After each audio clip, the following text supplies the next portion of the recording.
Well, April showers don't only mean May flowers, they also mean time inside with a good book, unless you want to get wet.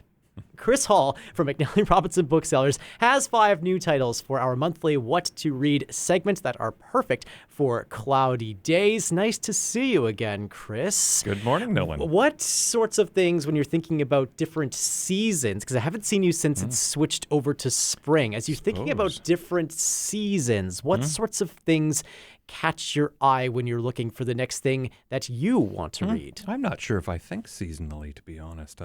Summer might give me a little bit different approach. I tend to read kind of the same way year round. Even in the summer, I feel like I've got time, so therefore I can get into a book that demands more of me. Gotcha. And inside, outside, and I always vary it anyway. So I don't read nothing but heavy books. I like to lighten them up too. Sure. Plenty of variety in these 5 titles. It's been wonderful learning more about these in the past week or so. Starting with something a little bit closer to home. In fact, in our home city. This book, Small Ceremonies by Kyle Edwards. Tell us a little bit more about the setting and what kind of story that Kyle Edwards takes us on. Yeah, for sure. He is, as you say, a local author. He is brand new author. This is his debut. Anishinaabe writer. He is from the Ebb and Flow First Nation in Manitoba. And this is a novel about 2 friends, Tomahawk Shields, who is known as Tommy, and Clinton Whiteway. They're 2 Indigenous friends growing up in Winnipeg. They play for their high school's poor-performing hockey team, the Tigers, and the novel opens up with a raucous game of hockey. They learn at the start of the new season that the league wants them out, and their goal for the year becomes motivated, A, to win their first game, and B, to finally break the curse. It's a novel full of voices, family members and friends of the boys, other people who are just on the periphery of their lives, but they all get kind of their moment. One of them is an aspiring journalist who does everything she can to uncover why the league is threatening to remove the Tigers. So it's a bit of a lot going on. It's a story, but it's heartbreaking. It's also full of humor. But it's really about what it's like to be young and Indigenous in our country and in literally our city, which in a place that doesn't seem to value you. So it's very revealing. Yeah, there's a lot of sort of complex living circumstances and perspectives around where this is set in North Point, Douglas. How maybe does this book sort of address, I mean, you touched on this already a little bit, how does this book kind of address those kind of complexities and diving into those different with humor, but also with heartbreak? I would say the first thing that would come to mind is just the number of voices that are in it. It reminded me of Katrina Vermette. She does much the same thing. I mean, setting-wise, it's similar too, of course, but Katrina Vermette has multiple voices in her novels, and they add up to a community story. This does something very similar. It's a lot of issues going on, some bad people, but even the bad people have stories and issues that explain it somewhat or don't excuse it, but. But yeah, I would say that's there's a community that I guess exists, and we're revealed at the center of these 2 boys, but their lives, their worlds. Yeah. When I'm not reading books these days, I find myself watching more Canadian television. As you're describing this book, it struck me that this was kind of like a North End Indigenous telling of the Shoresy television series on Crave. We'll never lose again, and we'll keep on playing hockey until they force us to shut down. Even the journalist angle. There you go. This is fantastic. Okay, so from one sort of pressure situation where we're not going to lose on the hockey rink, we now have the ultimate pressure setting that many of our listeners will be familiar with, The Audition. This book, Audition, is by Katie Kitamura. What can you tell us about this book? Quite a different setting from Winnipeg to, I think, Manhattan. Manhattan, yeah. It's Katie Kitamura. She's one of the more exciting authors these days. When a new novel's announced, there's a lot of buzz, and a lot of buzz amongst a whole lot of different kinds of readers. I had her previous novel, A Separation, as a what to read that I would have spoken about, and her last one, Intimacies, was also well received and had a lot of attention too. So this new novel involves a woman. She's elegant. She's an accomplished actress. and she's in rehearsal for an upcoming premiere. And she meets a young man for lunch. He is very young enough to be her son. So that's the setup. But from there, it's hard to describe. But there's two narratives going on. They're kind of competing with one another, but they both seem to be from her. So the questions of, like, are they different sides of her? Is she kind of having an internal argument with herself? It's really well done, and it really challenges our senses of ourselves. Like, who are we? Are we the same person when we are doing different roles in our lives? Do we become different when we're the parent as opposed to in our work lives? It's really interesting to, and of course, she's an actress, so she's got different roles, right? And right. So it's described in the cover as a Mobius strip of a novel, which I like. It has twists and turns, but not so much plot twists and turns, but more personality or character. Yeah. Perspective twists and turns. We were just speaking earlier this morning with Leif Norman, who runs the Flash Photographic Festival. And it occurs to me that these sort of perspective changes that happen are allowing us to see, as you say, different roles even. I think that's a really apt way to think about this, because we have the roles that we play on stage or in an orchestra or in a ballet or what have you. But then we have the different roles that we have in our lives for different people. And it seems like they all kind of come to a head when you're meeting someone kind of new in your life. That's true. That could be the case here. Okay. It's fun to analyze these things kind of in real time. Maybe as we're describing this sort of Mobius strip of a book, what is this, maybe the balance that it has to strike then between the balance of these roles of a performer versus the roles in reality? Is that something that we can see it addressed a little bit? Novels don't tend to give answers, so it's more or good novels, I should say. Right. Exactly. So the novels I love it's more asking exactly those kinds of questions, and it's really up to the reader to. That's why I like the twists and turns. You've got to be kind of almost moving in your chair, literally. I'm moving as I'm speaking. Yeah, right. It's because you have to look at things from here, and then you look at things from there, and what does it look like from here? And does it ever settle down and become one unified thing? It's a fascinating. It's a fascinating read. I love reading books that ask questions, for sure. And okay, another book asking some questions that we're searching for answers for, and another study in different perspectives, if you will, is literally called Perspectives by Laurent Binet. It takes us to another altogether different locale, to Florence. Yes, you are often pointing out the connections between my books. I noticed this one. It's definitely Perspectives by Laurent Binet. He is the author of a novel called HHHH, and it is about a rebel operation to kill the Nazi Reinhard Heydrich, as well as a book called Civilizations, and that is a counterfactual history where the Incas invade and colonize Europe instead of the other way around. So from his track record, I wouldn't expect a straightforward tale, and your first clue in this one is right in the title, Perspectives, where the S at the end is in parentheses. So is it one perspective? Is it several? So he's already playing games right from the outset.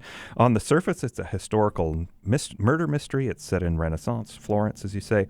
New Year's Day, 1557, Jacopo de Pontormo is discovered murdered in a church. Above him are the frescoes he's labored on for more than a decade. But when his quarters are searched, they find an obscene painting of Venus and Cupid with the face of Venus replaced by that of Maria de Medici, the Duke's oldest daughter. So who could have committed these crimes of murder and insulting a monarch? The city erupts in chaos, speculation runs wild, and our suspicions bounce around like a little bouncy ball. So, and all the while, the question remains, what is that clue in the title? It's a very playful novel. It's got a lot of levels to it, a lot of perspectives to it, quite literally. Yes, and steeped in this very rich artistic history where we share lots of music from this sort of Florentine Renaissance composers like Monteverdi, for example, on the program all the time. So listeners might well be able to conjure up the sort of artistic, aesthetic world that this story lives in. How does living into historical fiction like this, where there are not a lot of set sort of parameters, shed maybe some new light, new perspectives onto this period in history? Well, I think historical novels are always have to remember they're being written in a different time. So if they are being written today, they are in some ways a contemporary novel. You wouldn't have read a novel set in Florence, literally written in Florence, with this idea of multiple perspectives or playfulness even. And Sure. and so it's you have to be a bit careful getting your history from novels because they are fiction tellers, these authors. And so, but at the same time, I usually find I get a feeling of immersion. I mean, it's part of why I like to travel with books in my mind. I do think you get a little bit, gets your imagination going at the very least about a place and a time. Yeah. I quite like reading historical novels. You've probably noticed over the years if you've been listening. Absolutely. Something else that we've been noticing, you mentioned my penchant for trying to find the overarching theme between these books that you bring in each month. And something that will connect us to past months is conversations around the climate crisis. And that continues this month with this book, Hope Dies Last by Alan Wiseman. Yeah, it does. I mean, it's partly it's an issue in our day. So the publishers are publishing it, the writers are writing it, and yeah, I've noticed, and it's not, of course, the happiest of topics. I've come quite a ways from the playfulness of the previous novel here, but it is a book called Hope Dies Last. The subtitle is Visionary People Across the World Fighting to Find Us a Future by Alan Wiseman. And Wiseman he's an environmental journalist. He wrote a book a number of years ago, probably 10 years ago, called The World Without Us. And it captured a lot of our imaginations. It was a detailed look at what would happen literally and physically if humans suddenly disappeared. So what would break down first, how buildings would fall apart, what would the process of plants and wildlife look taking over. It was a little bit morbid, but it was fascinating nonetheless. And here he returns with a book 10 years in the making, a study of what it means to be human on the front lines of what he calls our planet's existential crisis. So he travels to revived wetlands in Iraq. He goes to the Korean DMZ line, which has now been left to nature for 3/4 of a century. Yeah. And to many other examples of humanity battling heat, hunger, rising tides, imperiled nature. And so these people, something that connects them is their refusal to accept defeat. They battle a problem that might be our undoing, and they hold on to their hope, despite the facts that as they see them staring them in the face. So these books are unsettling. They make us uncomfortable, but I think it's important. If unless you don't think this is happening, if you think it's happening, we should probably start to think about it and start doing something, I think. Yeah, I should say. So one of the things that we talk about when we have books about climate change in our what to read list is the kind of tone that the authors try and strike. We've talked in the past about trying to find that balance between, well, not being too preachy, but also not diminishing the seriousness of the situation and its urgency. What kind of tone does Wiseman tend to strike with when he's telling these stories? He stays very close to the people, so they're like mini biographies, and it's. I mean, if it was fiction, we'd call them characters, but they are the people in this book. And I think of the New Yorker magazine, which is very good at this. It really expands the story out from a particular focus, and the focus is these people who are obsessed maybe or really fast, really hard at work. Yeah. And so he manages to avoid preachiness, or because he's letting them do the talking, maybe is what I should say. I see. About it. Yeah. Okay. One more book on this list. I'm so excited about this one. Another study in the environment called The Theory of Water by Leanne Batasamasake Simpson. This really caught my attention because a couple of years ago I ran across Leanne as a musician who recorded a record called Theory of Ice. And I understand that Theory of Water is kind of a continuation of this same study of the existence of water in our lives. Yeah, I'm less familiar with her as an artist, although I'm aware that she is one, and I know some people at the bookstore who are really big fans. But yeah, I'm more aware of her as the author or a writer. Yeah. So yeah, this is called Theory of Water: Anishinaabe Maps to the Times Ahead by Leanne Batasamasake Simpson. She's an Indigenous scholar, a writer, an artist, a musician, as you say. She's one of the most compelling voices coming from the Indigenous community, especially on the ideas front. Super smart, but in a way that brings so many things together. She's always exploring the intersections between politics and story and song, community, nature, and of course human beings. And your point about having an album called Theory of Ice and then a book called Theory of Water is a perfect illustration of that. Right. Her Theory of Water, and from the title, was inspired by her love of skiing and then running along a beloved creek near her home. And the exercise helped her think about the world's uncertainties, but the creek made her ask what it might mean to truly listen to water. So she explores the historical and cultural interactions of Indigenous people with water in all of its forms. She can be a challenging read, but that's, I think, mainly because she's offering a whole new way of thinking, one that it starts from the assumption that everything in the world is interconnected rather than separated into knowable pieces. So I know even in my own reading, you'd go subject by subject.